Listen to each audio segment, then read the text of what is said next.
Hey dude, long time no see. I know, good to be alive again.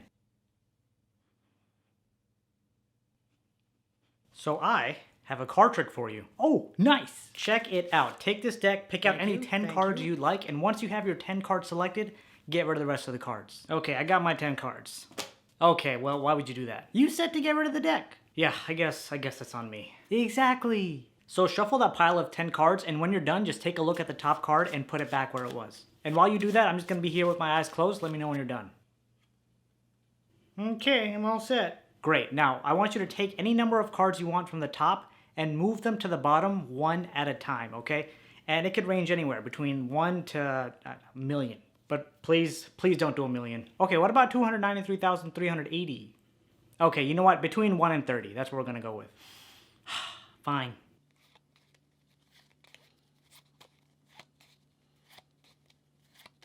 Okay, I'm all set again. Cool, now let me have the pile. I'm gonna do my best to try to figure out what the card is. Sure, here you go. Okay. Let's take a look here. You'll never get this.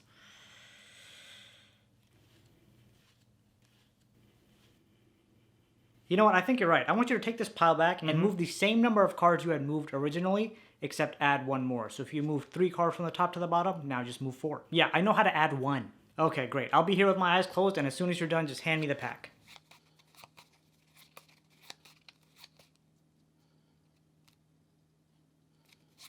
All right, I'm done. Here you go. Okay, thank you. Now I want you to just take a look at the cards. Just look at them. Don't say anything, just look. All right, it's done. I know exactly what your card is. Prove it. All right, watch. Just take the packet back and leave it in your hand. Okay.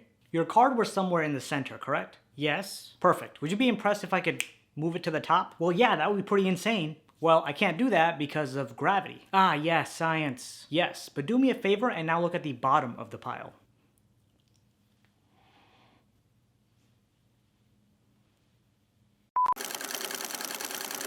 What up, crew? It is Magic Monday, and this is your place to learn Magic, master your performance, and captivate audiences. I really hope you enjoyed that performance. It's been a while since V has been on this channel because it just takes so much effort to get him on. So much effort. That guy doesn't do anything. But anyway, now that you saw the performance, let's get into the tutorial. Okay, everybody, a little bit of background on this effect. I believe it's called Round and Round, and I originally saw it on Miss Mag 822's channel. So I picked it because 1, I like the effect, and 2, I thought I could change it up a little bit and have some more impact with it. So here we are. Let's go ahead and break it down. So while I'm taking the cards out, I just want to let you know that I'll be breaking this video down into 2 parts. The first part, I'll talk about just the mechanics of the trick itself, and then the second part, I'll talk more about the performance. So you guys can, you know what's what. So starting with how the trick is done, you want 10 cards selected at random. We'll just take the top 10 cards, 5, 6, 7, 8, 9, 10. There we go. You can toss the rest of the deck over to the side. Hand it over to the spectator. Let them shuffle it up as much as they want. It really doesn't matter. Once they're done shuffling, you want them to take a look and remember the top card. In our case, it is the 8 of diamonds. They're going to take this card and leave it back right on top.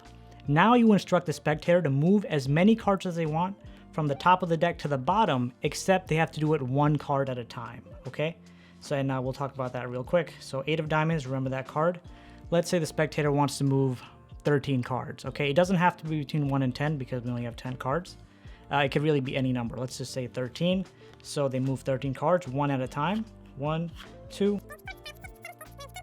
13 cards, all right?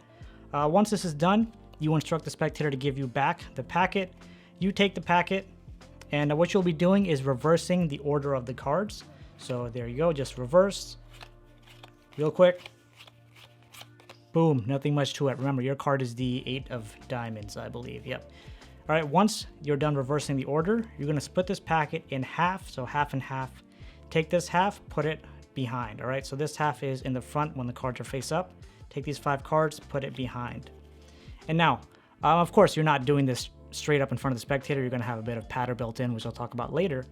But then you hand this packet back over to the spectator and ask them to move the same amount of cards they moved in the beginning, except move 1 more. So I believe we moved 13 cards in the beginning. Now we're gonna move 14. So 1, 2, 14. And now what's really cool about this effect is that the spectator selected card will be 4th from the top. So if we take a look, 1, 2, 3, 4, spectator selected card is right there. And what I like to do, what you've seen in my performance, is I like to take that 4th card and just cull it right to the bottom and then hand the packet back over to the spectator.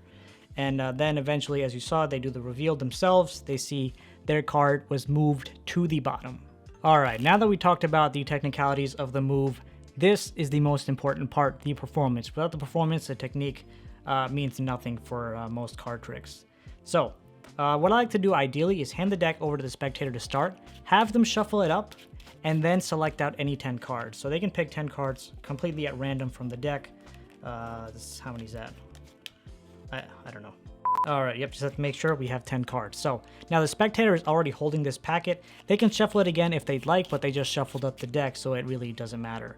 You want them to take a look and remember the top card. And while they're doing all this, I recommend you keep your eyes closed or turn your back or something like that. This way, they completely believe that there's no possible way you have any idea what's going on or where anything is. But in actuality, you actually have no idea. So let's just say Ace of Spades, perfect. And we'll just make it easy. We'll say 4 cards moved. So 1, 2, 3, 4. All right, at this point, you turn your eyes back around. Turn your eyes back around. What I actually mean is turn around and open up your eyes. Then you take back the pile from the spectator. One thing that I've never actually gotten to try, but I feel like would be really cool, is if you kept your eyes closed and then reverse the order, which would kind of make it seem like you're getting a feel for the cards. But in my performance, I usually always do it with my eyes open. And I go through the cards one at a time reversing. And each time I reverse a card, or just take a card from one hand to the other, reversing this order, I'm looking at the card, looking at the spectator, looking at the card and the spectator. And this way they feel like I'm actually trying to do something. And if you tell them to think of the card that they selected, that'll be even better. Okay? While this happens, then I spread out the cards like this. I look at the cards, look at the spectator, and I split the cards in half, okay? I'm not doing this, robotically where I'm splitting, putting them in the back. I split the cards here, half and half, 5 cards one hand, 5 cards the other hand. I do this, look at this pile, look at this pile, look at the spectator, and I but I close it back up, but I don't close it back up like this. I close it back up, moving this to the bottom, or in actuality, the top, all right? So I move that there, and hand it back to the spectator saying, I still need some help, I can't figure it out yet. So you hand it back to the spectator, you can close your eyes and tell them to deal 1 more card than before. I believe before we did 4, so now we do 5. 1, 2, 3, 4, 5. All right, so 5 cards, and it should be now in the 4th position. There it is, the Ace of Spades. Right, so once they've done that, you turn back around, grab the deck from the spectator, and what Mismag had done in his trick is he spread out the cards like this, and he bent this corner here, bent the corner of the 4th card to get a peek of what card it was. It's a little difficult to see, from the camera angle, but maybe you could see the Ace of Spades right there. But instead of doing that, I feel like that could be a little obvious. So he wanted to pull it off as like a mentalism type effect. I'm just doing this, but what I like to do is I like to show the cards like this to the spectator, and as I come down, I cull the 4th card, okay? I cull the 4th card, and if you don't know how to do the cull, I have a video on it. I'll put a link on the screen. So you cull that card. All you're really doing is pulling it behind like this. The card's here. You're pulling it back here. And then you go ahead and slide the rest of the cards right underneath it, like so. Square everything up and hand it back to the spectator and put it in their hands like this. From here, I like to have a little bit of fun with the spectator, and I just tell them I know exactly what your card is. They ask what, and then I usually say, just tell me so we can confirm. And then there's like a second of silence. We both laugh, but little do they know is I don't know what the card is, but I do know where it is. So I asked them, would it be impressive if the card were to come to the top of the deck, right? You saw your card in the center. And I make sure to ask them, you saw your card in the center, because this way they can confirm, yes, my card was somewhere in the center, so it would be crazy if it was anywhere else. All right, then I say, would you be impressed if we move to the top? They would say yes. I said check. I'll say check on top. And there it is, 10 of spades. They're like, oh, that's not my card. And then in my performance that you saw earlier, I like to use the example of gravity because it's science. So then I told them to turn the whole pile over, and there it is, their selected card, the Ace of Spades. So make sure to go ahead and try out this trick, then come back to this video and let me know down in the comments what kind of reactions you get, because they'll be good. Wha-bam. Oh, no. Wha-bam. Okay. Wha-bam. Wha-bam. I don't know how people do it. But we can't have Magic Monday without a quote of the week, so this one is by Henry David Thoreau. He says, "What you get by achieving your goals is not as important as what you become by achieving your goals." So life is about the journey, and make sure you journey on to this video. See what I did there? But anyway, guys, hope you have a great rest of your week, and I'll see you really soon. Peace out.